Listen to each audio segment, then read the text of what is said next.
Bienvenida. Bueno, un gran saludo para todos. Muchísimas gracias por la invitación. Realmente estoy muy contenta de poder estar hoy acá compartiendo con ustedes en este espacio y poder contarles mi experiencia alrededor del desarrollo de materiales con fibras naturales colombianas, que pues realmente es un tema que me apasiona personalmente.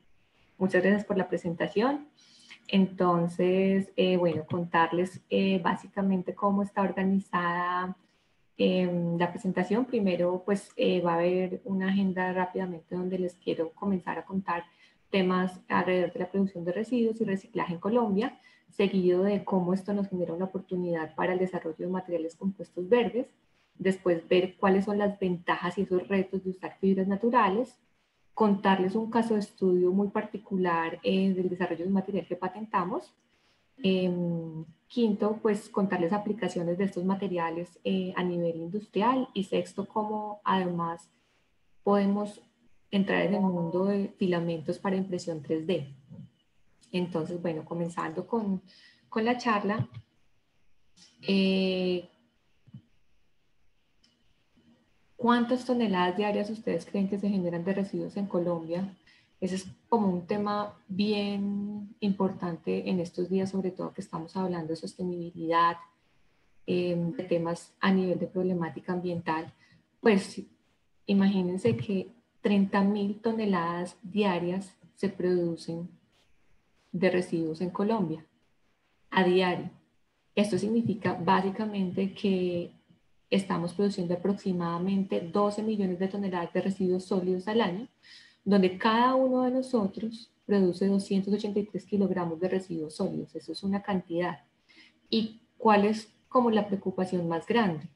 Que al 2030, si no hacemos cosas diferentes a las que ya venimos haciendo, pues se van a generar 321 kilogramos de residuos sólidos al año por persona. ¿Y qué es lo que pasa con estos residuos sólidos? Si ustedes se dan cuenta, solo el 17% de estos residuos se recicla y el 90% termina en las playas contaminando todo nuestro hábitat. Y tenemos un gran problema a nivel de la acumulación de microplástico. Aquí pues pueden ver una de las imágenes donde pues esto se ve. Y también qué está pasando, que estamos perdiendo una oportunidad anual por no reciclar y comenzar a reutilizar todos estos residuos. Entonces aquí es donde aparece una oportunidad muy grande, que es promover la producción de materiales y productos ambientalmente sostenibles. Y este interés por promover la producción de estos materiales realmente viene desde hace bastante tiempo, contándoles un poquito acá y haciendo un poquito de feedback de mis épocas de universidad. Yo entré a la universidad y dentro de mi primer año de universidad realmente tenía gran preocupación de qué hacer, cómo reciclar, y comenzamos con un primer proyecto que era Recuplat, que trabajábamos placas radiográficas y recuperábamos la plata que hay en este material. Eso fue en el 2002. Ya en el 2007 seguí trabajando en plastificantes a partir de aceite epoxidado de palma, porque estos plastificantes usualmente son de materiales sintéticos. Entonces ahí mi interés por que fueran plastificantes verdes. Y ya en el 2018 entro a hacer mi maestría y desde ahí es que me enamoro de las fibras naturales colombianas y comienzo a trabajar con bambú, comienzo a trabajar con fique. Hago mi doctorado trabajando con una fibra muy interesante que les voy a mostrar hoy. Sigo mi postdoctorado trabajando con fibras naturales y ahora desde el Departamento de Ingeniería Química y de Alimentos, pues tenemos toda una línea de investigación alrededor del tema que hemos ido construyendo con mucho cariño. Y básicamente esa línea de investigación que hace, lo que nosotros trabajamos es con fibras naturales colombianas, y residuos agroindustriales como cascarilla de arroz, cascarilla de cacao, cascarilla de café. Realmente somos un país agroindustrial y los combinamos con polímeros biodegradables o con polímeros reciclables. Entonces, darle valor a esos residuos agroindustriales. ¿Y cómo lo vamos a hacer? Mediante la transformación en materiales sostenibles y productos verdes innovadores de base tecnológica con responsabilidad ambiental. Entonces, miren que todas estas fibras naturales se pueden volver en estructuras, en materiales, en laminados, como lo ven en estas imágenes, están acá proyectadas, por ejemplo, laminados en C, corrugados, perfiles en I. Podemos también desarrollar todo el tema de filamentos para impresión 3D, podemos hacer estructuras mucho más avanzadas como honeycombs. Y pues hoy quiero como enfocarme a todo el tema de productos arquitectónicos que les muestro acá y al filamento para impresión 3D y contarles un poquito alrededor de ese tema.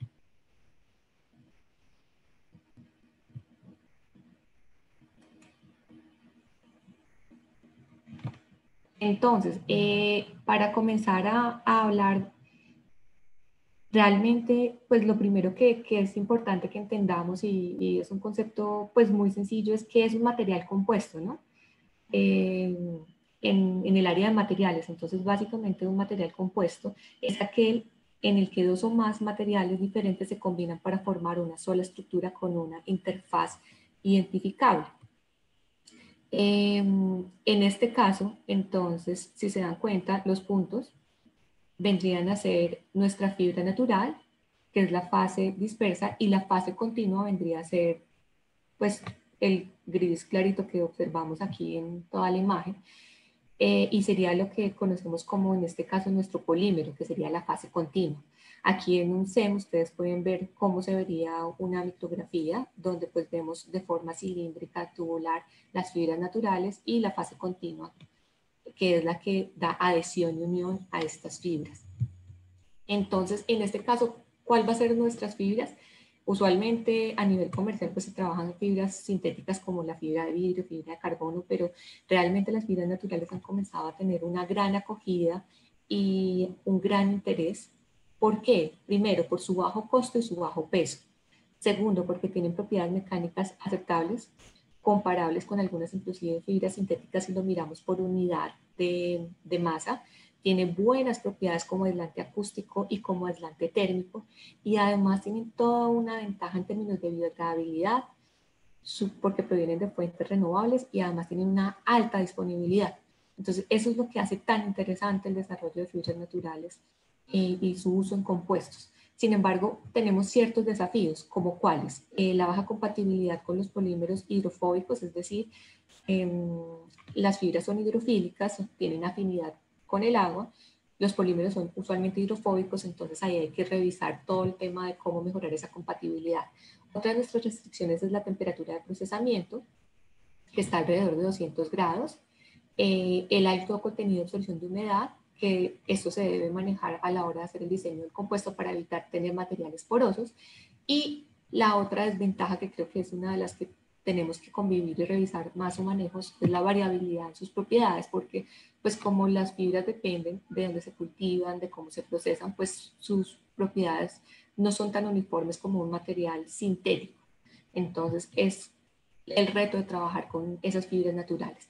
¿Y cuáles son las fibras que se trabajan a nivel mundial, las más conocidas y las más usadas? El lino, el kenaf, el yute, el cáñamo, el ramón, abaca, sisal, bambú. Pero pues Colombia es un país agroindustrial, Colombia es un país en el que tiene una gran diversidad de fibras, y es ahí donde tenemos una gran oportunidad para comenzar a destacarnos en esta área de investigación. Dentro de las fibras que tenemos está el fique, la chambira, el bambú, el coco, el cáñamo, el plátano, la cascarilla de arroz. Y realmente se vuelve un reto, es la identificación de nuevas fibras naturales. Este es un desafío en el que nosotros nos podemos comenzar a destacar en esa comunidad científica que hay, dado que pues es un país agroindustrial.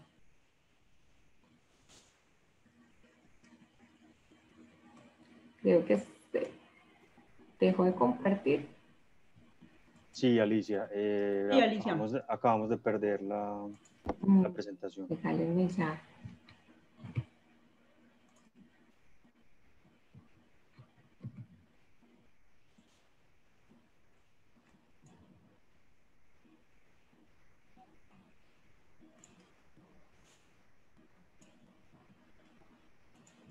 Listo.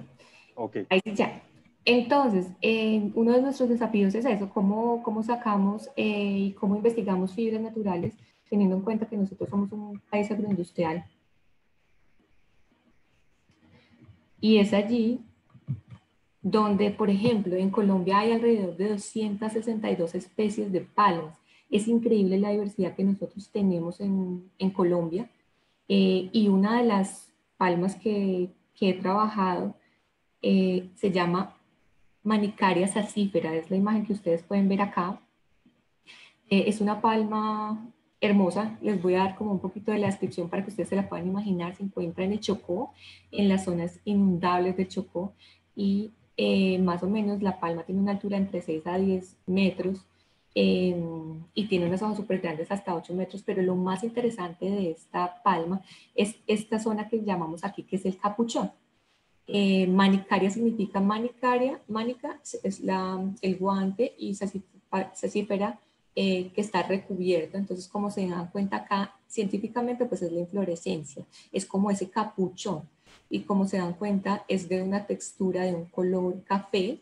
Y actualmente, ¿qué es lo que se hace en Colombia con la mayoría de fibras naturales? Artesanías, artesanías como bolsos, artesanías como gorros.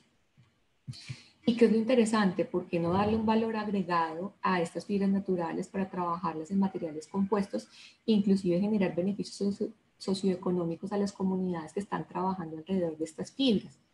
¿Y qué es interesante de esta fibra? Que es un subproducto de la palma, es decir, yo no tengo que arrancar el tronco, no tengo que dañar la planta para poder extraer esta fibra. Su proceso de extracción es muy simple, y además, como se dan cuenta en esta imagen que aparece, tiene un tejido muy interesante porque las fibras están entrecruzadas unas a otras y forman una red. O sea, es algo mágico porque es un tejido hecho por la misma naturaleza. Y el hecho de que sea hecho por la misma naturaleza nos permite tener una gran integridad a nivel de cargas que puede soportar este material, porque las fibras están entrelazadas unas a otras. Y esto es lo que es parte de, por ejemplo, investigar este tipo de fibras que son bien novedosas y que las tenemos en nuestro país. Ahora, ¿con qué polímero la podríamos combinar?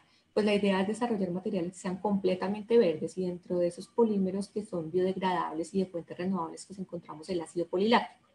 Este viene de la fermentación del maíz y se degrada después de su vida útil en 120 días aproximadamente bajo unas condiciones de compostaje. Tiene muy buenas propiedades mecánicas y es fácil para procesar por métodos convencionales. Entonces eso hace que sea un polímero muy atractivo para combinarlo con fibras naturales. Sin embargo, de las restricciones está su baja estabilidad térmica y su baja resistencia al impacto. Pero esta desventaja se vuelve una oportunidad porque al combinarlo con fibras naturales vamos a mejorar, por ejemplo, las propiedades a nivel de impacto. Entonces, mire que combinando fibras naturales como esta que les mostré, que es la fibra de manicaria, con un polímero biodegradable como el ácido poliláctico, pues podemos generar materiales innovadores de base tecnológica como el que les estoy presentando acá. Este material pues fue patentado.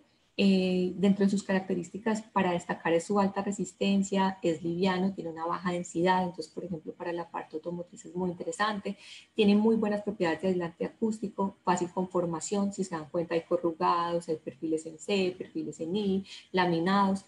Le podemos dar diferentes colores a la fibra porque hemos trabajado en tinturar la fibra natural y ya después el desarrollar el material compuesto. Entonces podemos tener diseños versátiles, atractivos estéticamente. De hecho, pues lástima que pues tengamos que mostrar en una foto el material, pero cuando uno se lo presenta a las personas lo que piensan es que es madera, pero no, esto es mucho mejor que la madera y tiene una resistencia muy interesante, y pues además que tiene todo el tema de sostenibilidad ambiental alineado con las regulaciones ambientales. Entonces, quiero contarles un poquito cómo fue ese proceso de innovación que tuvimos para hacer el desarrollo de este material. Primero, entonces, se llevó a cabo una etapa de caracterización de las propiedades del material constituyente, es decir, caracterizar toda la manicaria, las propiedades de esta hoja, porque en la literatura no existía una caracterización rigurosa de esta fibra, por lo nueva que es. Igual caracterizar el PLA, después evaluar la capacidad de este tejido para el desarrollo de un compuesto, y después al final hacer un diseño óptimo. Entonces me voy a enfocar en cada una de estas etapas para contarles cómo fue esa experiencia de desarrollo de este material. Entonces rápidamente, pues se hizo una caracterización completa. Se hizo una caracterización para determinar la composición química utilizando técnicas de espectroscopía infrarrojo. También se hizo un análisis de microscopía utilizando SEM. Se determinaron las propiedades térmicas de la fibra, es decir, hasta qué temperatura podemos llegar a procesarla sin degradar. Determinamos la composición química de esta fibra, es decir, el contenido de cenizas, extractivos, lignina y celulosa, que son los principales componentes de las fibras naturales. También identificamos las propiedades físicas, su densidad, su contenido de humedad, su absorción de agua y sus propiedades mecánicas. Esto nos da un panorama entonces de las ventajas y desventajas de esta fibra para poder usarla en compuestos. De los resultados más interesantes que quiero mostrarles son su morfología, porque creo que pocas personas de pronto han visto cómo se ve una fibra natural en un microscopio de alta resolución a una gran magnificación. Entonces miren acá, se ve la fibra natural, es hermosa, pues, mire, de forma cilíndrica y tiene el lumen, que son los vacíos y los huecos que se ven en el centro de la fibra. Y ustedes pueden ver que esta fibra está constituida por celdas individualmente, es decir, son varias celdas las que están pegadas unas a otras por medio de la lignina y la hemicelulosa y van formando esa estructura ya cilíndrica. Adicionalmente, si nosotros hiciéramos un zoom y miráramos el centro de nuestra fibra, vamos a ver que esto tiene una forma como helicoidal, donde básicamente tenemos como hélices de celulosa. Entonces, esas hélices que se forman son las que nos van a dar al final la integridad de la fibra y es lo que nos permite que sean interesantes para compuestos y que podamos obtener mejores propiedades a la hora de su manufactura.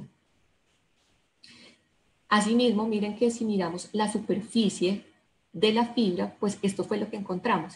¿Qué se puede ver ahí? Que realmente es un tejido que tiene unas grandes impurezas, tiene gran contenido de ceras y esas impurezas de una u otra forma nos van a afectar a la hora de hacer la manufactura del compuesto. De esta información, pues aquí igual les queda el artículo que publicamos para que después si quieren revisar más acerca de esta caracterización, pues lo puedan hacer. Pero entonces la conclusión de aquí fue, uy, esta fibra tiene grandes impurezas, tenemos que hacer algo para poder mejorar esto. Después de esto, entonces seguimos con la primera manufactura del compuesto, es decir, comencemos a probar qué tal se comporta esta fibra así como viene, combinándola con el ácido poliláctico.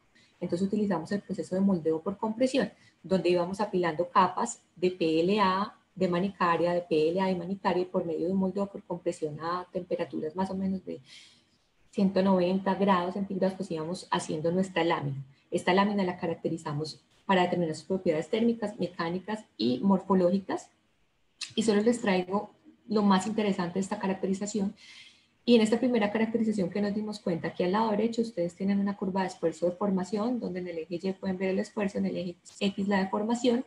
La línea punteada son las propiedades del PLA, la matriz pura, y la línea continua es las propiedades de la primera lámina que hicimos. Si se dan cuenta, hay una mejora, pero que fue interesante. Entonces, uno, ver que realmente las fibras se estaban bebiendo en la matriz. Aquí, inclusive en esta micrografía que ustedes ven, se puede ver aún más clara la morfología de la fibra, esos huecos que les contaba, cómo es la fibra. Pero entonces detectamos que realmente había una falta de adhesión, y eso ustedes lo pueden ver en ese gap que mencionamos acá, es decir, la fibra no está quedando totalmente embebida y hay una falta de compatibilidad. Entonces, esto nos hizo pensar que definitivamente tenemos que modificar las propiedades superficiales de la fibra para que se mejore esta compatibilidad. Y ahí es donde entramos ya a nuestra tercera etapa, que es el diseño óptimo de un producto laminado usando diseño de experimentos robustos. Entonces, ¿qué fue lo ganador de este diseño óptimo? Que integramos diferentes variables a nuestro diseño de experimento. Es decir, comenzamos y trabajamos el tema de adhesión entre fibra y matriz, es decir, evaluar tratamientos de modificación superficial a nuestro textil para mejorar esa adhesión. Y las variables que podemos variar en ese tratamiento es el tiempo y la concentración del tratamiento. También que trabajamos el método de procesamiento, si bien estamos trabajando por moldeo por compresión, podemos variar la temperatura, la presión a la que moldeamos y el tiempo que dejamos que el material se moldee. Y por último, también hay otro parámetro de procesamiento que es el contenido de fibra. Entonces podemos variar el porcentaje de fibra que podemos colocar en nuestro laminado. Porque si colocamos demasiado porcentaje de fibra, pues tal vez las láminas no se peguen. Si tenemos muy poco porcentaje de fibra, pues no estamos aprovechando al máximo el refuerzo. Entonces todas estas variables que están acá las integramos en un solo diseño de experimentos. Porque usualmente a veces en literatura se encuentra que solo trabajan la adhesión o solo por otro lado trabajan el método de procesamiento o solo trabajan el contenido de fibra. No, aquí tal vez lo que yo diría es que lo más interesante fue unir todas estas variables, estos factores que en realidad son 1, 2, 3, 4, 5, 6 factores que evaluamos en diferentes niveles y utilizamos el método de Taguchi. ¿Por qué es interesante el método de Taguchi? Porque cuando uno tiene muchas variables, el método de Taguchi nos permite desarrollar múltiples experimentos, pero con un número de corridas corto. Y realmente vamos a poder tener los factores y los efectos de cada uno de los factores para obtener el nivel óptimo. Entonces, mire que si hubiéramos hecho un diseño de experimentos convencional, como teníamos tantos factores y niveles, pues hubiéramos tenido que hacer 486 laminados. Aquí, utilizando una regla ortogonal de Taguchi, solo manufacturamos 18 laminados. Y acá, pues, ustedes pueden ver ya la configuración de cada uno de los laminados. Por ejemplo, el primer laminado fue manufacturado con un tratamiento químico a una concentración y tiempo de tratamiento bajo, con una temperatura, presión y tiempo de moldeo por compresión bajo y con un porcentaje de fibra bajo. Y así nos salieron nuestras 18 formulaciones. Bueno, después de desarrollar todo este diseño de experimentos, lo increíble fue este resultado que obtuvimos. Entonces aquí está el resultado, esta es la curva también de esfuerzo de formación y aquí vamos a comparar los 3 materiales. Yo ya les había mostrado 2 materiales, el PLA, que era solo el que va como línea punteada, el material sin tratamiento, que es una línea más continua, y miren qué incrementos obtuvimos después de tener la lámina optimizada. Realmente se mejoraron las propiedades en más de un 100%, donde pues la lámina diseñada con los parámetros óptimos presentó propiedades significativamente superiores en comparación con la matriz sin refuerzo y el material reforzado con fibra sin tratamiento.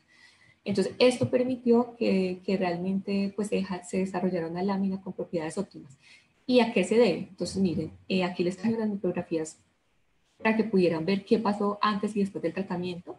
Entonces vemos que sin el tratamiento pues tenemos todas esas impurezas. Con el tratamiento miren cómo la fibra comenzó a quedar completamente limpia. Se ve inclusive cómo es la rugosidad de esta fibra. Se ve que inclusive la fibra tiene como unas protrusiones, como unas incrustaciones que son de silicio. E inclusive durante el tratamiento algunas de estas incrustaciones de silicio, que son como esas estrellas que ustedes ven ahí, unas se retiran, otras quedan ahí. ¿Y qué va a pasar? Que el PLA va a llegar hasta todas estas cavidades y va a tener un anclaje mecánico. Entonces realmente el tratamiento sí fue efectivo. Y aquí ya ustedes pueden ver las micrografías del compuesto. Este ya es el compuesto. Entonces el compuesto sin tratamiento, el compuesto optimizado, y lo que se da cuenta y lo más interesante es que mire que cuando no tiene tratamiento usted puede ver la morfología perfecta de la fibra, porque realmente el PLA no está penetrando completamente dentro de la misma estructura de la fibra. Cuando usted ya tiene el compuesto optimizado, usted ya se da cuenta que no puede ver la estructura, es decir, que el PLA realmente está impregnando y está entrando en cada una de estas cavidades a nivel de fibra. Y que fue también súper interesante mirar la imagen E. Miren que en la imagen E vemos que ya se redujo ese gap que había entre la fibra y la matriz. Y también mire que si miramos a un lado, podemos ver que inclusive la fibra es rugosa, ¿cierto? Y podemos ver aquí la fase dispersa, que es el PLA. Acá ustedes pueden ver que hubo una fractura del material y nos dejó unas huellas. Entonces mire que en la imagen F usted puede ver que básicamente la fibra se calcó al PLA, se calcó a la matriz, y podemos ver en el PLA toda la estructura y todo cómo es la microestructura de esta fibra. Entonces realmente sí hay una buena impregnación. Y esto es lo que nos llevó a estos resultados tan exitosos. Entonces, pues es importante no tener un punto de referencia, es decir, cómo está el material que hemos desarrollado con respecto a otros que hay en literatura. Y estos fueron los resultados. Aquí hay, en esta gráfica ustedes pueden ver la resistencia a tensión de diferentes compuestos manufacturados con PLA, con fibras naturales como yute, como lino, cáñamo, abaca, hemp. Y en rojo está nuestro material. Entonces pueden ver que realmente tenemos unas propiedades de resistencia a tensión comparables y competitivas con otras fibras naturales que se están utilizando a nivel mundial. Y en esta otra gráfica que tenemos acá, comparo el material que desarrollamos con un material sintético de fibra de vidrio con resina poliéster. Y mirando las propiedades específicas de este material nos dimos cuenta que podemos ser comparables. Entonces creo que esto es como una motivación bien grande de que realmente desarrollar materiales biodegradables que tengan buenas propiedades mecánicas sí se puede. Es un reto, pero podemos hacerlo. Y la pregunta es, ¿en qué tipo de aplicaciones y en qué tipo de áreas podríamos llegar a utilizar estos materiales? Tenemos 4 áreas. La primera es la automotriz, donde se han estado haciendo muchos esfuerzos para trabajar con este tipo de materiales, sobre todo por la regulación de end-of-life vehicles, donde al final nos dice que en Europa, por ejemplo, al menos el 95% de las partes de un carro deben ser reciclables o reutilizables. Entonces, esto ha hecho que se comience a generar una conciencia más alrededor de los materiales que estamos usando para este desarrollo. Y, por ejemplo, Mercedes tiene varias gamas que ya tienen partes hechas con materiales compuestos. ¿En qué partes de un carro ustedes podrían encontrar estos materiales? En el techo, en los tableros, en el interior del baúl, en los módulos, todo lo que es paneles. Adicionalmente también ahorita hay una gran motivación por generar empaques que sean biodegradables por todo el tema de reciclaje, de evitar empaques de un solo uso. Entonces miren que estos materiales también tendrían cabida para empaques primarios, secundarios, terciarios, inclusive todo el tema de embalaje. Otra de las gamas bien interesantes es para el desarrollo de implementos deportivos, raquetas, marcos de bicicletas, tablas de surf, tablas de snowboard, esquís. Y por último, para el área de construcción. Se puede trabajar para puertas, para terrazas, para barandas, marcos de ventanas, tableros, techos y paredes. Como dato curioso, una de las compañías más grandes que he trabajado se llama Bicom, de fibras de naturales. Actualmente, por todo el tema de la pandemia, sacaron ya un prototipo de protector hecho con fibras naturales. Entonces, pues miren que hay una gran oportunidad para aplicar estos materiales que hemos estado desarrollando. Y miren que no solo podemos hacer láminas, podemos hacer laminados, sino que también podemos centrarnos en un mundo muy interesante y es el área de la impresión 3D. Aquí pues rápidamente, si alguno no conoce la técnica, pues esta lo que nos permite es la elaboración de una gran variedad de productos y prototipos mediante la deposición de un filamento que va pues creando la figura que uno tenga, y dentro de las ventajas es su versatilidad para la fabricación de piezas con formas complejas que se necesita muy alta precisión, y además uno puede desarrollar piezas con las necesidades particulares para una aplicación en específico. Entonces, qué interesante también poder utilizar estos materiales para impresión 3D. Y fue la siguiente fase que trabajamos con esta misma fibra. Si se dan cuenta, para los laminados que les mostré hace unos segundos, trabajábamos el textil. Pero si se dan cuenta, ese textil se obtiene casi que del centro de la hoja, de la bráctea de la hoja. ¿Qué pasaba con las puntas? Las puntas se desperdiciaban y dijimos, no, aquí definitivamente en este proyecto no se puede desperdiciar absolutamente nada. Entonces, mire que comenzamos con esas puntas que inicialmente nos estaba utilizando para hacer el laminado y lo utilizamos para hacer el desarrollo de filamentos para impresión 3D, filamentos sostenibles utilizando este tipo de fibras. Obviamente en este caso pues ya la fibra nos tocaba molerla, llevarla a un tamaño particulado para poder hacer el desarrollo de los filamentos de impresión 3D. Quiero mostrarles un poquito cómo ha sido el proceso de filamentos. Aquí entonces en la primera etapa para filamentos de impresión 3D también lo hicimos utilizando polímeros reciclados. Entonces fue bien interesante porque en la universidad hicimos también una campaña de reciclaje para reciclar botellas y hacer todo el proceso de reciclaje para ver también cómo se comportaban estas fibras. Aquí en la imagen ven a nuestros chicos, nuestros laboratorios. Ya la siguiente etapa es mezclar la fibra con la matriz. La tercera etapa es dentro de nuestros laboratorios hacer todo el desarrollo del procesamiento del hilo. Aquí ya ven entonces cómo se ve el hilo formado. Y en nuestra última etapa es ya hacer toda la impresión de diferentes probetas y prototipos para caracterización usando estos filamentos de impresión 3D. Aquí la empresa FuseForm también nos ha ayudado bastante en este proceso, porque uno de los retos más grandes a la hora de hacer el procesamiento del hilo es tener un diámetro preciso, porque si tienes un diámetro menor, pues vas a tener problemas a la hora de impresión, y si es muy grande, pues no te va a servir porque no va a pasar fácilmente por medio del extrusor. Entonces, después de hacer esto, miren los resultados que obtuvimos. Aquí pueden ver una primera caracterización, pueden ver la gráfica de esfuerzo de formación. La gráfica, la línea azul, es nuestro material impreso con manicaria con PLA. La curva naranja es solo el material impreso. Entonces, si se dan cuenta, logramos tener propiedades, por ejemplo, como de esfuerzo máximo muy comparables, competitivas.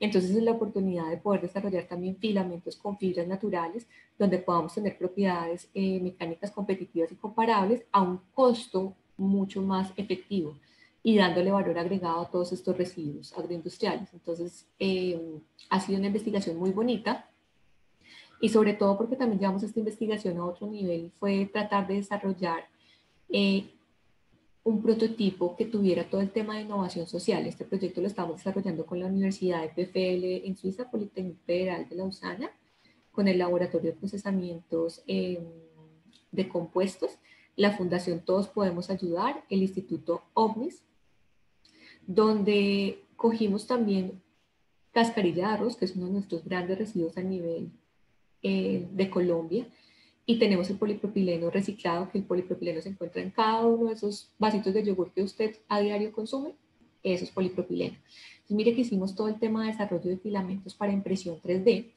y uno de nuestros retos era, pues, buscar el desarrollo de productos que también tengan innovación social. Entonces, implementamos esta tecnología para comenzar a tratar de hacer un diseño, un prototipo de un dispositivo para personas con discapacidad física, porque la Fundación Todos Podemos Ayudar trabaja en ese aspecto, es cómo mejorar la calidad de vida de aquellas personas que tienen alguna discapacidad.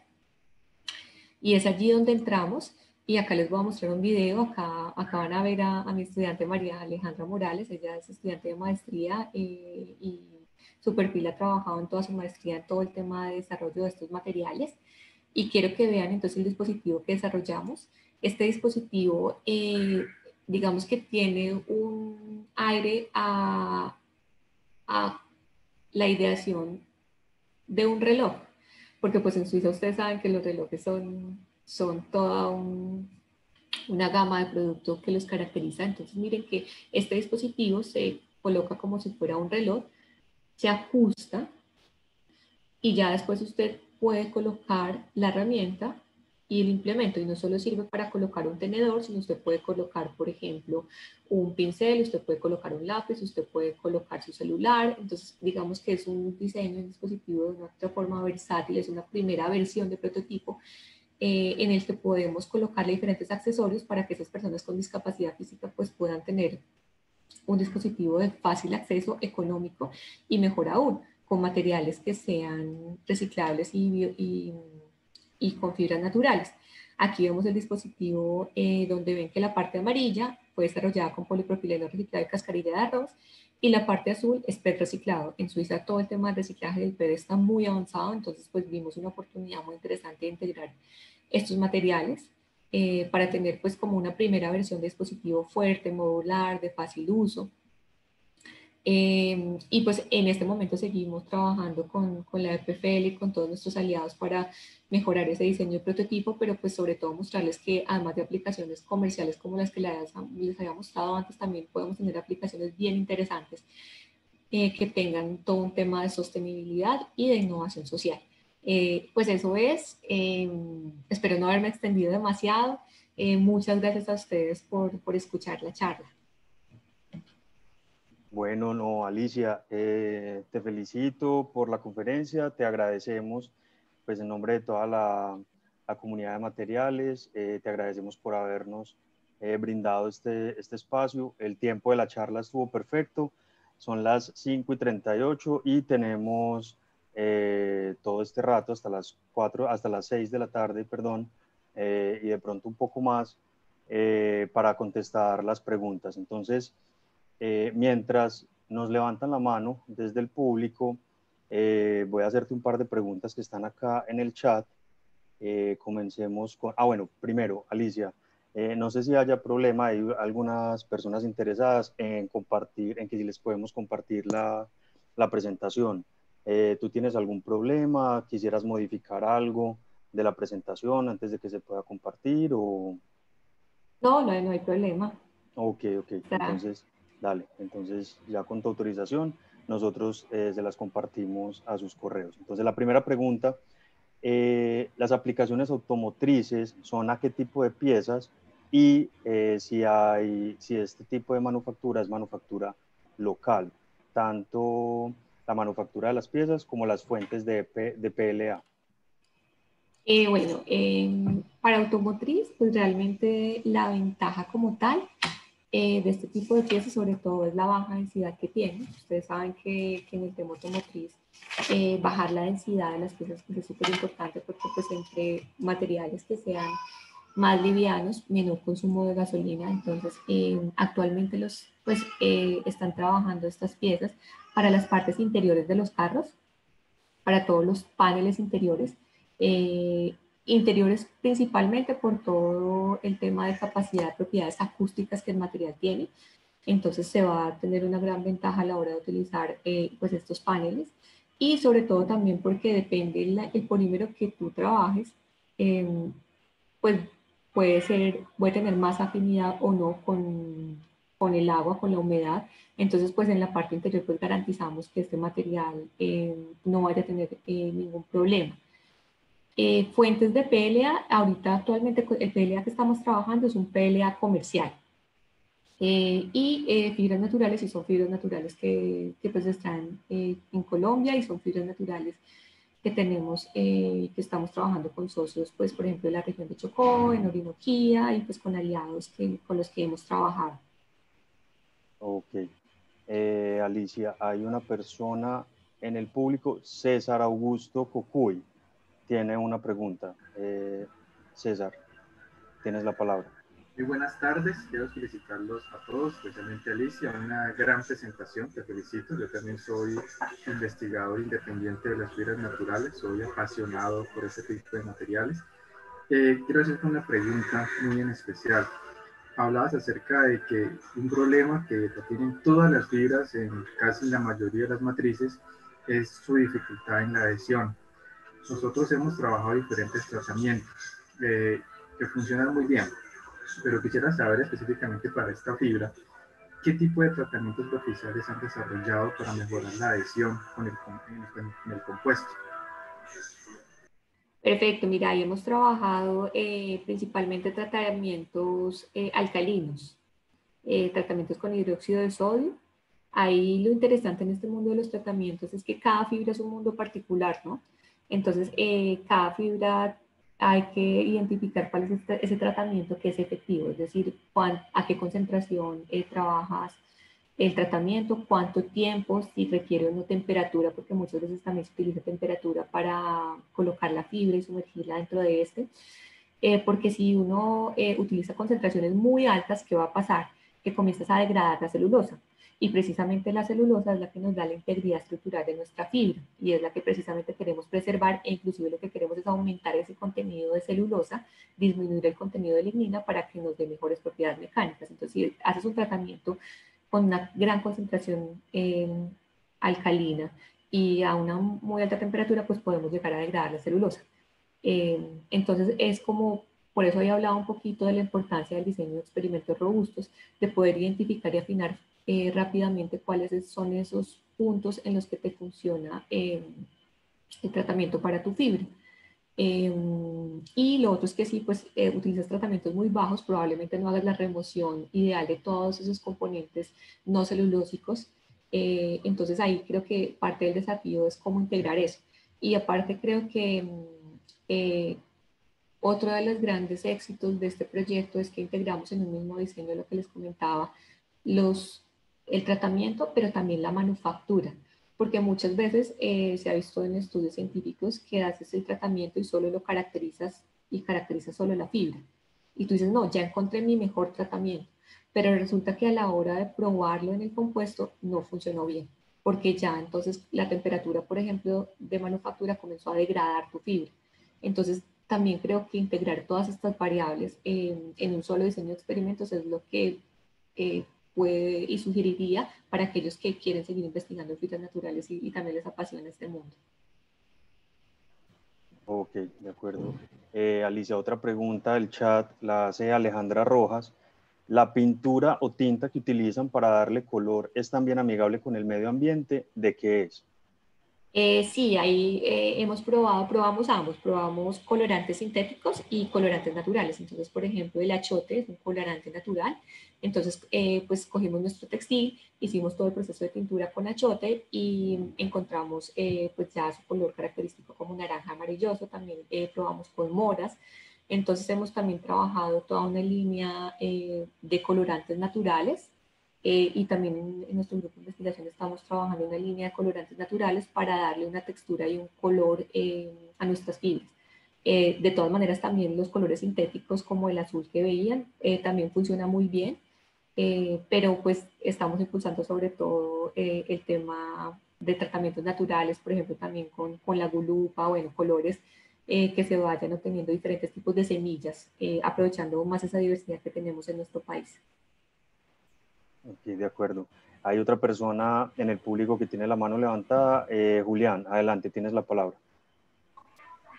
Sí, buenas tardes a todos. Muchas gracias, profesora Alicia, por la intervención. Me gustó mucho tu presentación.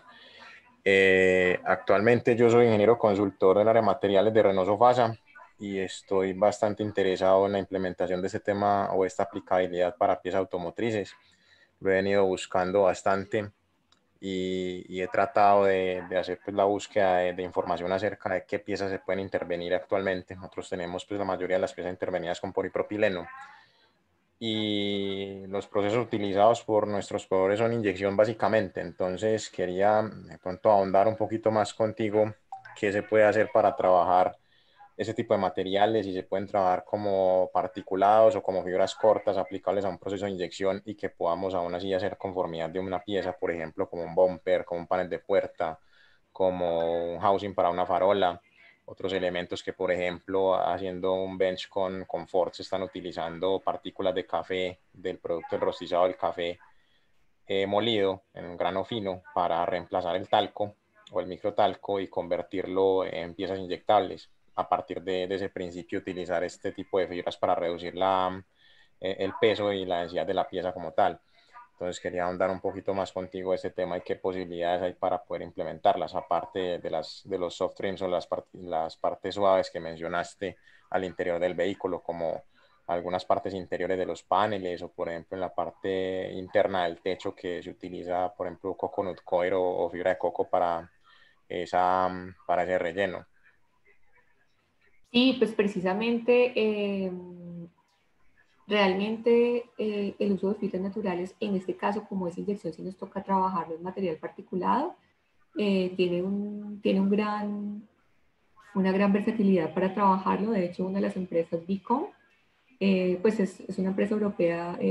Ahorita en una última feria que hicieron mostraron también cómo, por ejemplo, con Lino están haciendo el tema de bumpers y están haciendo también inclusive capós. Y como tú hablabas, con polipropileno pues funciona muy bien porque como el polipropileno sería la matriz, pues el polipropileno es hidrofóbico, entonces podríamos tener mucha más capacidad para resistencia al medio ambiente. Pues realmente ahí con mucho gusto desde el Departamento de Ingeniería Química y Elementos pues nos ofrecemos también ayudarles en todo el tema de investigación que están haciendo. Este material particulado se puede trabajar fácilmente por inyección. Nosotros hemos trabajado también en compuestos no solo por moldeo como les mostré acá, sino mediante extrusión e inyección. Ahí el desafío es definir, pues uno, el tratamiento y hacer todo el tema de adhesión para que haya un buen acople, y dos, esa fracción máxima de fibra que podemos usar a la hora de inyectar el material. Porque pues en el caso del material particulado pues vamos a tener una restricción también de porcentaje de fibra máxima que podamos usar, y otro desafío es determinar ese tamaño de partícula que va a ser, interesante, pues porque dependiendo del tamaño de partícula, pues el material compuesto se va a comportar de diferentes formas.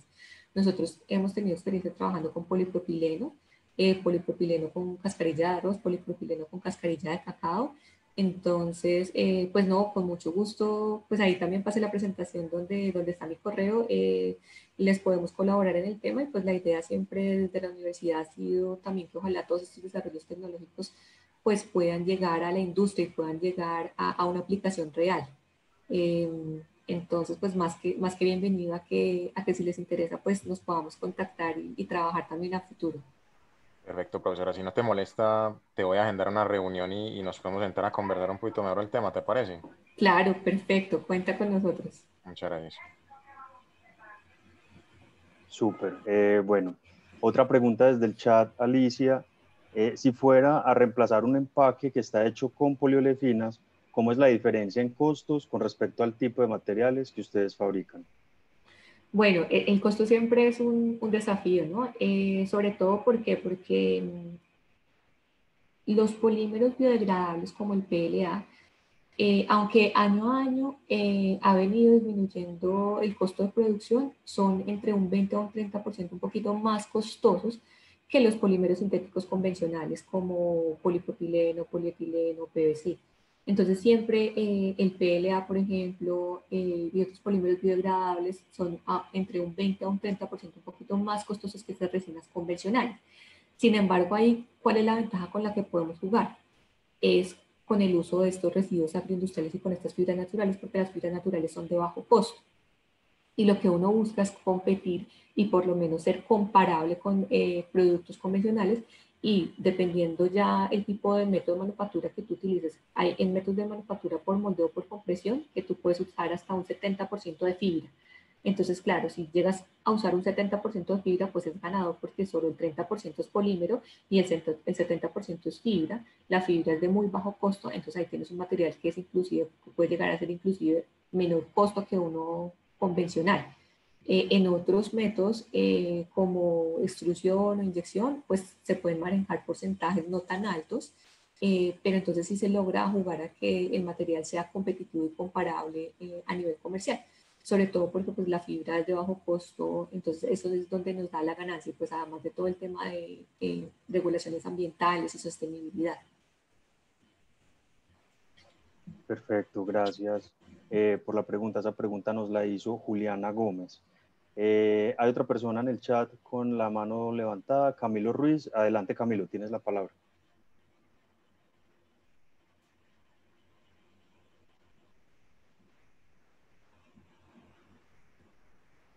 Bueno, mientras Camilo nos habla, vamos a darle paso a la siguiente pregunta hecha por Carlos Sánchez. ¿Cómo procesan la cascarilla de arroz? La cascarilla de arroz, pues básicamente estamos trabajando el tema de molienda y pues igual hemos hecho estudios evaluando qué pasa si trabajamos la cascarilla de arroz tal cual como viene, en su tamaño normal de producción y haciendo una reducción de partículas. Y hemos comenzado a estudiar qué pasa con las propiedades mecánicas del material a medida que se evalúan diferentes tamaños. Entonces, pues hemos manufacturado compuestos desde el tamaño normal hasta entre 250 micrómetros a 450, inclusive ya material como tal. Entonces, digamos que lo hemos procesado en sus diferentes versiones y pues además, aparte de trabajar la cascarilla como viene, hemos estado trabajando en hacer producción de celulosa pura. Es decir, coger esa fibra, pasarla por diferentes tratamientos químicos hasta que ya obtengamos celulosa pura. Y nos ha funcionado muy bien y actualmente ya tenemos el proceso estandarizado para hacer producción de celulosa a partir de la cascarilla. Entonces, si procesamos a partir de la cascarilla como viene en su tamaño normal, pues vamos a tener fibra mucho más larga que si la trabajamos ya molida porque pues la fibra va a ser mucho más corta. No sé si respondí a la pregunta. Yo creería que sí. A ver qué nos dice la persona que intervino, ahorita que nos responda. Mientras tanto, no sé si Camilo ya está por ahí, Camilo Ruiz.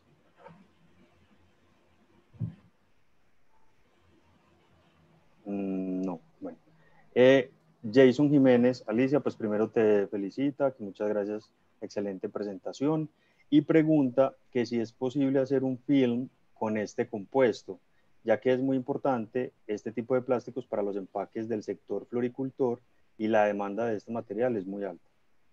Hacer como un film, como una película delgada. Como una película delgada, supongo que por extrusión, no sé, porque tú Sí, sí, sí. hablaste de proceso de moldeo por compresión, pero ya este tipo de películas, sí me imagino que es llevarlas a un proceso de extrusión.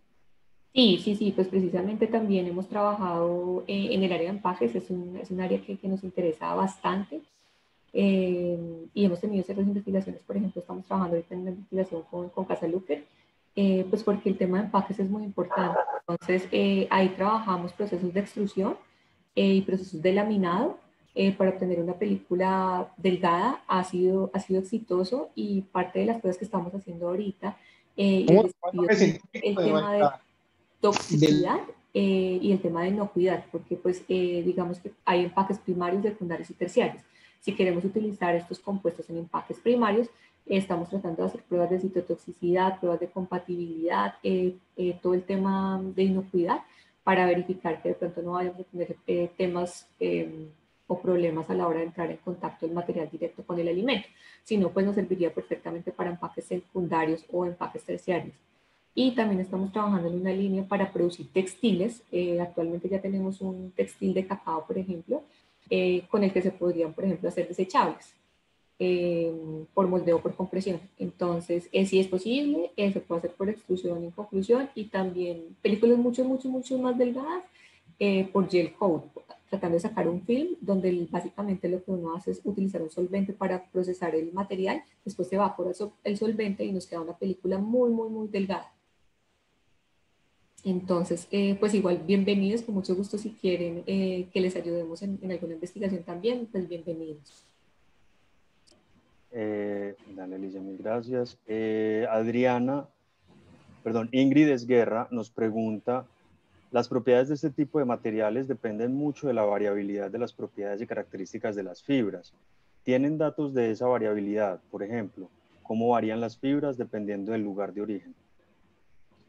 Sí, pues ahí lo que uno encuentra es que,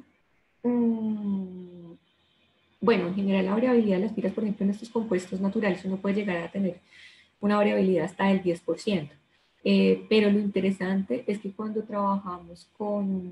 modificamos la fibra, esta variabilidad se reduce bastante. Entonces, por ejemplo, con la fibra manicaria, lo que hicimos fue coger diferentes lotes en diferentes épocas del año para caracterizar las hojas, la bráctea, y además no solo de caracterizar los diferentes lotes, cogimos toda la hoja y la caracterizamos por zonas, porque probablemente la fibra de la punta de la hoja es diferente a la fibra de la base. Y ahí nos dimos cuenta que, por ejemplo, había una fibra que era mucho más densa en la punta, en las puntas del material, y que la parte más homogénea, nuestra manicaria, nuestra bráctea, era el centro. Por eso de ahí decidimos coger solo el centro, sí, la parte más ancha para hacer los compuestos laminados. Entonces, pues las fibras tienen una variabilidad más o menos del 10%, pero cuando les haces tratamientos superficiales, lo importante es que se homogenizan muchísimo el material, entonces esta variabilidad disminuye. Ahí pues sí es importante tener en cuenta la aplicación que vas a usar para ver pues qué tantas restricciones pues tienes en términos de precisión. Claro, y supongo que también depende del tipo de fibra. Sí. Ustedes se concentraron en trabajar, por ejemplo, para esa aplicación con una planta en Sí. específico, una especie de palma. Van a ser fibras muy distintas si son provenientes de, por ejemplo, la cascarilla de arroz o si son provenientes de otro tipo de Sí, planta. ahí básicamente toca hacer un estudio, digamos que cada fibra es un mundo, entonces toca aprender a entender ese mundo y entender cómo funciona cada una de las fibras. Así es. Nos dice Camilo que ya tiene acceso al micrófono. Camilo, adelante con tu pregunta.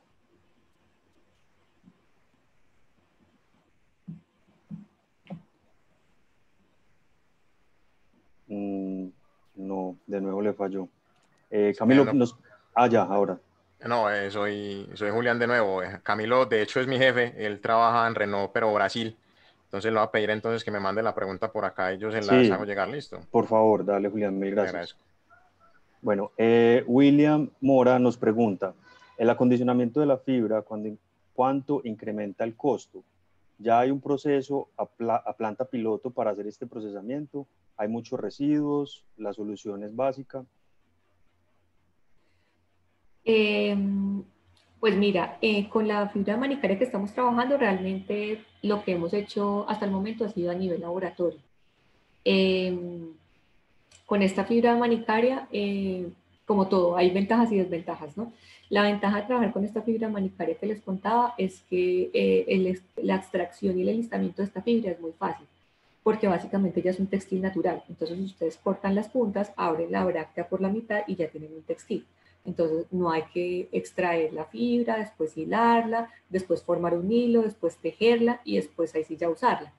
Esta fibra manicaria ya es un textil como tal, entonces ahí sí hay una ventaja en términos de procesamiento de manufactura. La desventaja es que este es un cultivo, por decirlo así, silvestre, entonces no es como un cultivo tan organizado y creo que pues parte del desafío es, digamos, tener una producción sostenible pues, de estas fibras.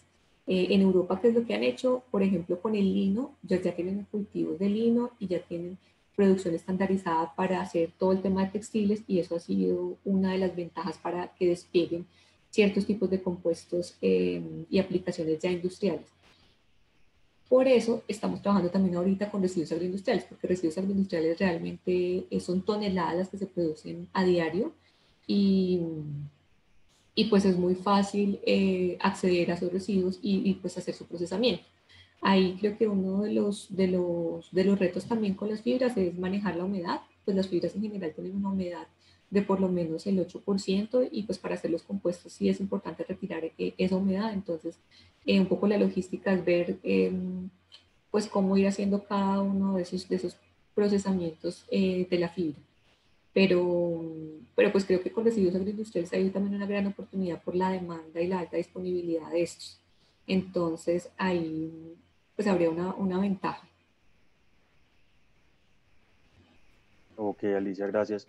Bueno, les contamos a todos que ya se cumplió el tiempo, sin embargo, y si Alicia así lo desea, podemos quedarnos 15 minutos más contestando preguntas. Los invitamos a que se queden y sigan también haciendo sus preguntas, que si no alcanzamos a contestarlas hoy, si Alicia no alcanza, se las vamos a enviar a su correo y ella las puede contestar y nosotros se las enviamos a todos de vuelta a sus correos electrónicos.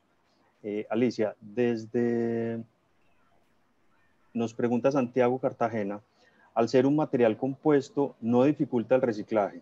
¿Cómo se plantea el final de vida del material en materiales como el polipropileno, por ejemplo, que no es biodegradable, y el PLA, que en un ambiente normal no degrada tan fácil, toma mucho tiempo y necesita unas condiciones específicas para que pueda degradarse?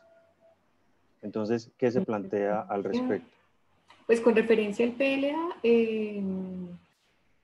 pues ahí el reto es pues realmente dejar, si se ha comprobado que si tú lo colocas en condiciones de compostaje, pues antes de los 120 días se degrada. Entonces yo creo que también un poquito es la cultura de cómo generar el compostaje de estos materiales y que pues el PLA, por ejemplo, en 120 días pues degrada es una ventaja a polímeros convencionales que pues, pueden durar hasta 500 años. Por eso la ventaja del PLA, porque es renovable y pues al mezclarlo con una fibra que también viene de fuentes renovables, pues tenemos un material sostenible. Igual, como es un termoplástico el PLA, pues también lo puedes al final de tu vida útil el compuesto transformar, entonces lo podrías, no sé, moler por decirlo así, y volver a generar el procesamiento de este como si fuera un reciclaje y hacer la producción de otro material.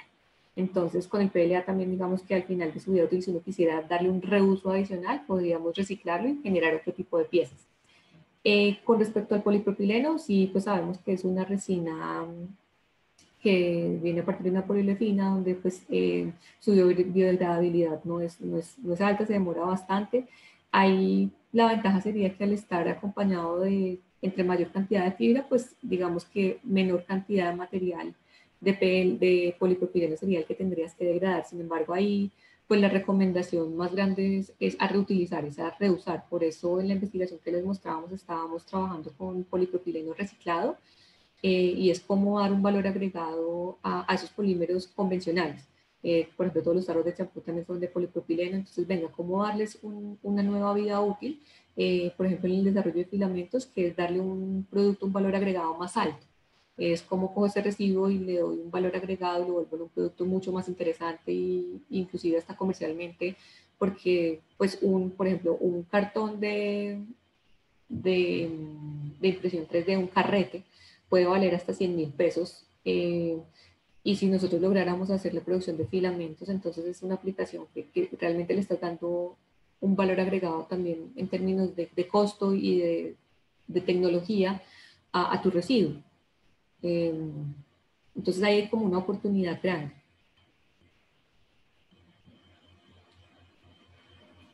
Ok, vamos a hacer un pequeño paréntesis.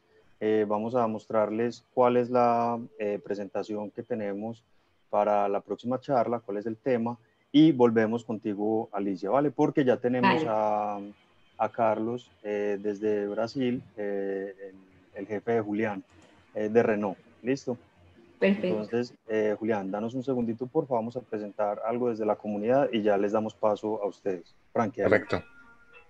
Hola a todos, sí, es para extender la invitación a la próxima charla, que será sobre materiales usados para almacenamiento de hidrógeno como tecnología cero emisiones. Esta charla va a ser dada por Juan Camilo Munera Osa, un doctor de la Universidad EAFIT, que en este momento se está trabajando como director de investigación y desarrollo en la empresa OPEX, que se encarga de dar en soluciones de almacenamiento de energía. Esta presentación, esta conferencia será el martes 24 de noviembre a las 9 de la mañana, entonces cambiamos un poquitico el horario normal en que hacemos las conferencias, pero están todos invitados y obviamente pues en los próximos días estaremos enviando las invitaciones correspondientes. Gracias. Gracias, Mauricio. A ti, Frankie, mil gracias. Julián, listo, te damos paso a ti.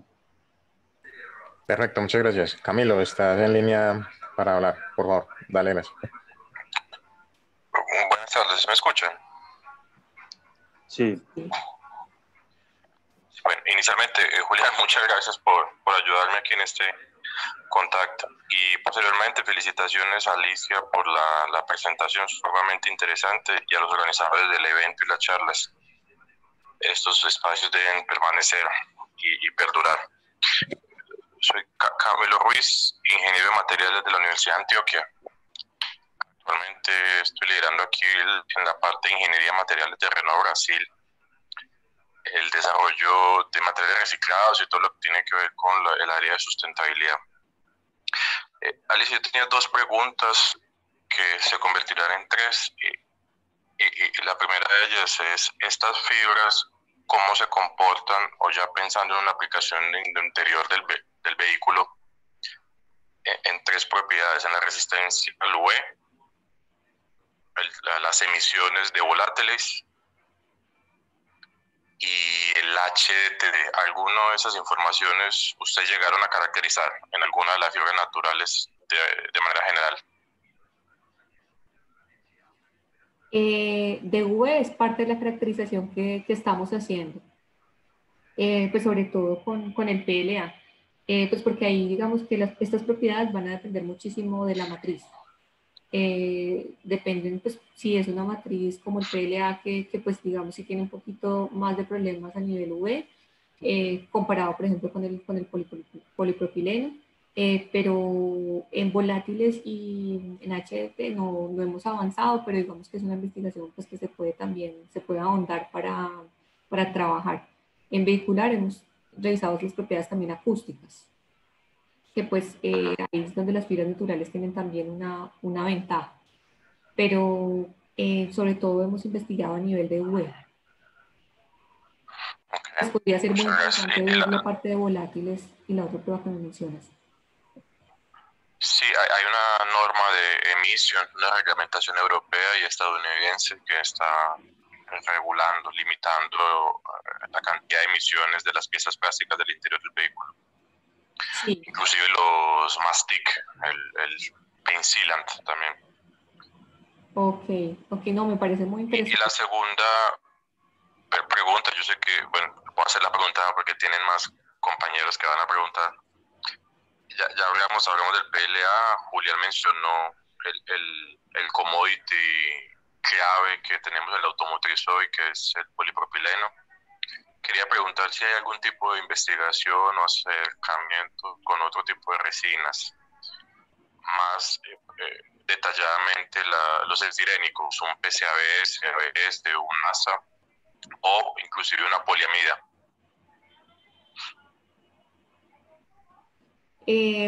Pues estamos entrando a trabajar, por ejemplo, con polietileno, que es otro de los polímeros, pero principalmente pues nos hemos involucrado con polipropileno y con PLA en la mayoría de estudios que hemos estado haciendo. Sin embargo, pues estamos abiertos a tener otras investigaciones, por ejemplo, pues, con los polímeros que nos mencionas como el ABS, pero sinceramente no hemos investigado, por ejemplo, temas con ABS. Okay. Bueno, muchísimas gracias una vez más, felicitaciones y bueno, Julián, vamos a hacer un puente que nos permita llegar a ese tipo de información de manera colaborativa entre todas las partes.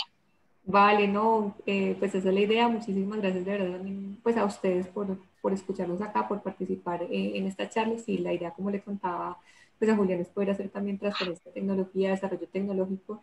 Y yo creo que también lo interesante es la experiencia que se tiene con el trabajo de fibras, ¿no? Que digamos, si ya has trabajado con polímeros y con fibras, pues es fácil moverte en diferentes escenarios, con otras fibras naturales, con otros polímeros, porque básicamente el know-how que uno ha venido aprendiendo a través de los años, pues se puede aplicar a otros polímeros y a otras fibras. Entonces, con mucho gusto, pues bienvenidos a poder nosotros aportarles a ustedes en sus proyectos y desafíos de investigación. Muchas gracias. Hoy no hay, usted no tienen un referente, algún trabajo que esté ya en curso con un autopartista o motopartista, con un productor de fibras. No, sabes que no hemos logrado conseguir ese aliado y precisamente en una época estuvimos tratando de buscar un buen aliado industrial, pero no se dieron las oportunidades de charlar. Entonces, de verdad que sí es interesante. El aliado industrial que estaban buscando era el transformador, no el cliente final. Pues estábamos buscando pues un aliado para poder, por ejemplo, hacer un prototipo y ya el diseño de una pieza, por ejemplo, automotriz.